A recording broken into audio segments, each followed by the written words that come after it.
কোথাও পরকীয়া তো কোথাও চাঁদাবাজি। সারা দেশে জামায়াত ইসলামীর নেতাদের বিরুদ্ধে জমেছে অভিযোগের পাহাড়। তবে অভিযোগ থাকলেও বেশিরভাগ ক্ষেত্রে জামায়াত নেতাদের অপকর্মের ঘটনাগুলো সামনে আসে না। অথচ অপকর্ম করতে গিয়ে পুলিশের হাতে ধরা, দল থেকে বহিষ্কার কিংবা জনতার থাওয়া খাওয়ার মতো ঘটনাও ঘটাচ্ছে তারা। সাম্প্রতিক অতীতে জামায়াত নেতাদের এমন কয়েকটি কুকীর্তি সম্পর্কে জেনে নিই। সম্প্রতি পাবনার ঈশ্বরদী উপজেলার চর গড়গড়ি গ্রামে জামায়াত প্রার্থীর একটি নির্বাচনী প্রচারণাকে কেন্দ্র করে জামায়াত বিএনপির মধ্যে হয়। ওই সময় হাতে এক যুবককে ছুড়তে দেখা যায়। পরে পুলিশি সূত্রে জানা যায় সেই যুবক জামায়াতের কর্মী। তার নাম তুষার মণ্ডল। তিনি ওই এলাকার তাহের মণ্ডলের ছেলে। পাবনা ৪ আসনে জামায়াতের প্রার্থী ও জেলা আমির আবু তালেব মণ্ডলের ভাতিজা। মামুন মণ্ডলের অন্যতম সহচর ও জামায়াতের সক্রিয় কর্মী তিনি। ঘটনার পর তুষার গাঠাঘা দিলেও পুলিশ তাকে গ্রেফতার করে। এদিকে চট্টগ্রামের সীতাকুণ্ডে বালু উত্তোলন করতে গিয়ে জনতার ধাওয়া খেয়েছে জামায়াতের নেতাকর্মীরা। সীতাকুণ্ডের পশ্চিমে সৈয়দপুর গ্রামে সমুদ্র উপকূলে পলাতক আওয়ামী লীগ নেতা এস.এম. আল মামুনের চাচাতো ভাই সৈয়দ মোহাম্মদ তানভীর হোসেনের ১০০ একর জমি সাগর থেকে বালু উত্তোলন করে ভরাট করতে গিয়ে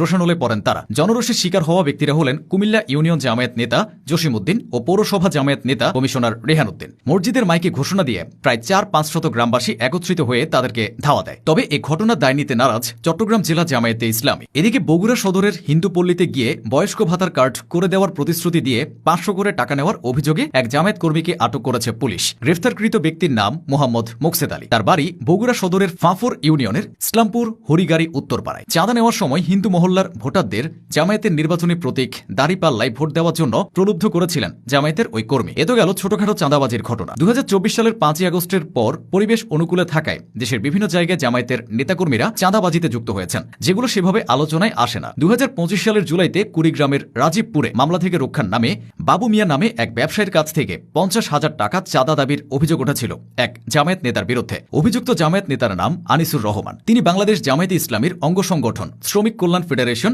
রাজীবপুর উপজেলা সভাপতি। চাঁদাবাজির খবর সামনে আসলে তাকে দায়িত্ব থেকে সরিয়ে দেওয়া হয়। শুধু চাঁদাবাজি ও ক্ষমতার দাপট নয়, দেশব্যাপী জামায়াতে ইসলামীর কিছু স্থানীয় নেতার বিরুদ্ধে পরকীয়ার অভিযোগও উঠেছে। সম্প্রতি ঝালকাঠির নলসিটি উপজেলার রানাপাশা ইউনিয়ন জামায়াতে ইসলামীর সভাপতি নুরুল্লাহর বিরুদ্ধে অনৈতিক কর্মকাণ্ডের অভিযোগ পাওয়ায় তার পদ স্থগিত করেছে সংগঠনটি। জানা যায় তার বিরুদ্ধে নারী কেলেঙ্কারি ও ভুয়া পরিচয় ব্যবহার সহ অন্যান্য অভিযোগ ওঠে। নুরুল্লাহ উপজেলার তেঁতুলবাড়িয়া গ্রামের মাওলানা আমজাদ হোসেনের ছেলে। তিনি ঝালকাঠি সদর উপজেলার কৃষ্ণকাঠি এলাকার একটি স্বতন্ত্র ইবতেদায়ী মাদ্রাসার শিক্ষক। স্থানীয়রা জানান কয়েক মাস আগে এক অচেনা নারীর সঙ্গে আপত্তিকর ভিডিও কলের একটি ক্লিপ সামাজিক মাধ্যমে ছড়িয়ে পড়ে। এছাড়াও নুরুল্লাহ কৃষ্ণকাঠি এলাকার একটি স্বতন্ত্র ইবতেদায়ী মাদ্রাসায় কর্মরত অবস্থায় সেখানে এক ছাত্রের মায়ের মোবাইলে নিয়মিত কুপ্রস্তাব পাঠাতেন। কিছু জায়গায় তো পরকীয়া করে ধরাও পড়েছে জামায়াতের নেতারা। ২০২৫ সালের সেপ্টেম্বরে ঝিনাইদহের কালীগঞ্জ উপজেলার কমলাপুর গ্রামে এক প্রবাসীর স্ত্রীর সঙ্গে অনৈতিক সম্পর্ক করতে গিয়ে ধরা পড়েন বিল্লাল হোসেন নামের এক জামায়াত নেতা। বিষয়টি তখন এলাকা